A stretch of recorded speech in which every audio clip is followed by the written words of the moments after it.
Halo semua, selamat datang di Hartono Media.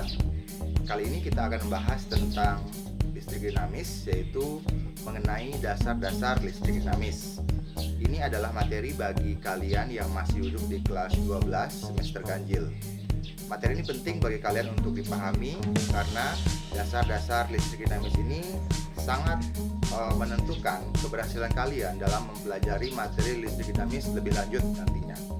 Oke, sebelum kita mulai pembahasannya, jangan lupa untuk selalu klik like, komen, dan subscribe video ini agar kalian tidak ketinggalan update tentang video terbaru dari channel ini. Oke, sekarang mari kita mulai pembahasan untuk materi pada video kita kali ini. Oke, pada pembahasan kali ini ada beberapa subtopik yang akan kita bahas. Yang pertama itu adalah tentang arus listrik, mengenai apa itu arus listrik dan bagaimana arus listrik tersebut. Kemudian yang kedua itu mengenai beda potensial. Kemudian selanjutnya itu kita akan membahas tentang hambatan pada kawat penghantar, dan yang keempat kita akan membahas tentang hukum Ohm, yaitu hukum yang menjadi dasar dalam mempelajari listrik dinamis. Arus listrik. Kita bisa memahami istilah ini dengan memahami makna dari setiap katanya. Arus listrik terdiri dari dua kata, yaitu arus dan listrik. Saya akan bahas dulu dari kata listriknya. Nah, untuk memahami arus listrik itu, tentu kita harus tahu dulu listrik itu wujudnya seperti apa. Perlu kalian ketahui bahwa setiap benda itu tersusun dari yang namanya atom. Dan dalam satu benda itu ada jutaan bahkan miliaran atom di dalamnya. Nah, di dalam atom itu terdiri dari yang namanya inti atom dan elektron pengelilingnya. Inti atom itu terdiri dari proton yang bermuatan positif dan neutron yang tidak bermuatan.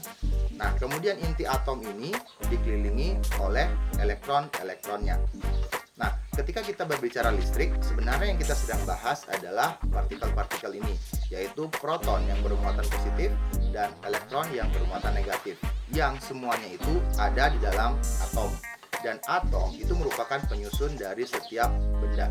Jadi artinya di setiap benda itu ada listriknya. Nah, kemudian ada benda-benda tertentu di mana pada elektron-elektron yang paling luarnya itu mudah bergerak atau mudah berpindah atau mudah terlepas dari atomnya. Nah, selanjutnya elektron inilah yang kita akan sebut sebagai muatan listrik yang mengalir. Nah, kemudian yang berikutnya adalah kata arus. Arus di sini adalah aliran sesuatu dalam selang waktu tertentu.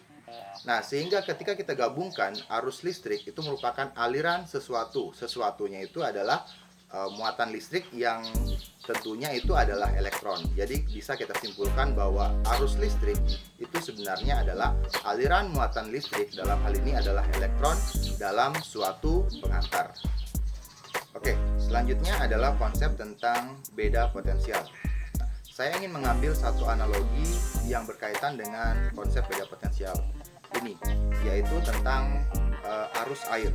Nah, kita tahu bahwa air itu mengalir dari tempat yang tinggi ke tempat yang rendah. Misalnya, air hujan itu mengalir dari gunung, kemudian ke dataran rendah, dan akhirnya sampai di laut. Air hujan bisa mengalir seperti ini karena ada perbedaan ketinggian antara gunung sebagai tempat awalnya air itu dan laut sebagai tujuan akhirnya. Nah, demikian pula halnya dengan aliran arus listrik atau aliran elektron. Elektron tidak bisa serta-merta mengalir begitu saja pada suatu penghantar. Nah, apa yang membuat elektron ini mengalir? Nah, jika air mengalir karena ada perbedaan ketinggian, maka elektron akan mengalir jika ada yang namanya perbedaan potensial. Perbedaan potensial ini maksudnya adalah perbedaan jumlah muatan positif atau jumlah muatan negatif dalam suatu penghantar. Misalnya pada suatu penghantar, misalnya ada kawat penghantar, ada titik A dan B. Nah, ketika kawat ini dipotong, itu kan sudah pasti ada yang namanya elektron-elektron pada penghantar tersebut. Tetapi karena jumlah muatan negatif antara ujung A dan ujung B itu sama, maka elektron-elektron itu tidak akan berpindah atau tidak akan terjadi arus listrik karena tidak ada perbedaan potensial. Nah, tentu untuk membuat elektron ini bergerak, kita butuhkan sesuatu yang bisa menghasilkan perbedaan potensial. Nah, alat itulah yang kita kenal sebagai baterai. Baterai itu adalah alat yang bisa menghasilkan perbedaan potensial. Karena kita bisa lihat baterai itu terdiri dari dua komponen utama, yaitu batang karbon yang ada di tengahnya, kemudian seng. Nah, batang karbon ini adalah yang berperan sebagai kutub positifnya, kemudian seng itu berperan sebagai kutub negatifnya. Nah, antara ujung batang karbon dengan seng ini terdapat perbedaan potensial atau perbedaan jumlah elektron yang cukup, sehingga ketika ujung penghantar A dan B dihubungkan dengan baterai ini, maka terjadi perbedaan potensial antara ujung penghantar A dan B, sehingga arus listrik akan mengalir. Nah, perlu dipahami bahwa di sini untuk aliran elektron itu dari kutub negatif ke kutub positif. Kemudian untuk yang disebut sebagai aliran arus listrik itu adalah dari kutub positif ke kutub negatif. Nah, mengapa demikian?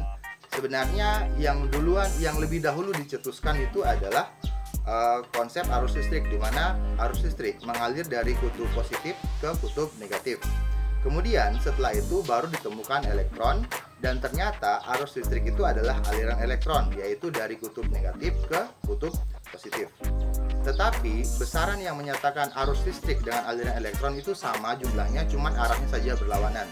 Maka sampai saat ini masih digunakan keduanya. Jadi sekali lagi, untuk arus listrik itu mengalir dari kutub positif ke kutub negatif, atau kita kenal sebagai arus konvensional.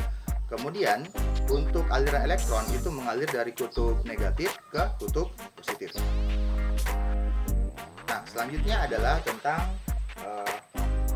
hambatan pada kawat penghantar. Nah, dalam menghantarkan arus listrik, kawat juga bisa memberikan hambatan pada arus listrik itu sendiri. Nah, hambatan itu yang dimaksud adalah sesuatu yang bisa menghambat aliran arus listrik atau menghambat perpindahan energi saat aliran arus listrik tersebut. Nah, hambatan ini ditentukan oleh beberapa hal. Yang pertama itu adalah panjang kawat penghantar, yang kedua itu adalah ditentukan oleh luas penampangnya, dan yang ketiga adalah jenis kawat penghantar tersebut. Sehingga hambatan kawat penghantar dirumuskan sebagai R sama dengan Rho kali L per A, di mana R itu adalah hambatan dari kawat penghantar, kemudian Rho itu adalah hambatan jenis, itu tergantung dari jenis kawatnya, kemudian L adalah panjang kawat yang digunakan, dan A itu adalah luas penampang kawat tersebut. Nah, subtopik selanjutnya itu adalah tentang hukum Ohm. Nah, hukum Ohm itu adalah hukum dasar yang mengatur tentang bagaimana kita mempelajari listrik dinamis, di mana hukum Ohm itu menyatakan hubungan antara tiga besaran listrik. Yang pertama itu adalah arus listrik, yang kedua itu adalah beda potensial, dan yang ketiga adalah hambatan. Nah, antara ketiga besaran ini hubungannya adalah sebagai berikut. Jadi arus listrik itu akan sebanding, saya ulangi, kuat arus listrik itu akan sebanding dengan besarnya perbedaan potensial. Artinya makin besar beda potensial suatu titik, maka arus listrik yang mengalir pada di antara kedua titik tersebut akan semakin besar. Kemudian arus listrik itu akan berbanding terbalik dengan hambatan listriknya. Artinya dalam suatu penghantar, jika hambatan listriknya besar, maka arus listrik yang mengalir itu akan semakin kecil. Jadi hukum Ohm dirumuskan sebagai berikut, yaitu I sama dengan V per R, atau arus listrik sebanding dengan beda potensial dan berbanding terbalik dengan hambatan listrik itu. Oke, jadi dari keempat subtopik itu merupakan dasar-dasar dari materi atau pemahaman, dasar-dasar pemahaman agar kita bisa mempelajari lebih lanjut tentang listrik dinamis. Oke, sampai di sini dulu video kita pada kesempatan kali ini. Untuk video selanjutnya tentang listrik dinamis akan segera diproduksi.